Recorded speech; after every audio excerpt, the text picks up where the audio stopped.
আজকে আমি তোর জন্য পাগলের মতো কান্না করছি। এমন একটা দিন আসবে, তুই আকাশের দিকে তাকিয়ে দীর্ঘ নিঃশ্বাস ফেলবি আর বলবি, পাগলটা যদি আবারও বলতো আমি তোমাকে ভালোবাসি।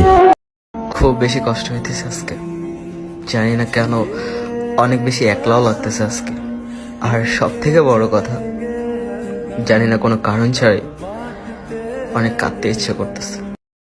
তোমার কসম করে বলতেছি, তোমার আমি মন থেকে চাইছিলাম। তুমি যাওয়ার পর এই মনে আমি আর কাউরে জায়গা দিই নাই।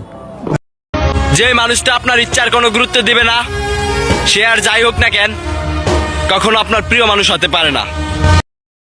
ভাই আমি জীবনে কিচ্ছু চাই না। ও ভাই আমি আমার জীবনে কিচ্ছু চাই না, আমি শুধু আমার প্রিয় মানুষটারই চাই। একদিন আমিও বৃষ্টিতে ভিজবো, শত শত লাশের মাঝে কোনো এক কবরস্থানে। আল্লাহর কাছে আমার একটাই চাওয়া, আমি চাই না গাড়ি, চাই না বাড়ি, চাই না টাকা পয়সা করি, আমার মা বাবাকে যেন একটু সুখে রাখতে পারি।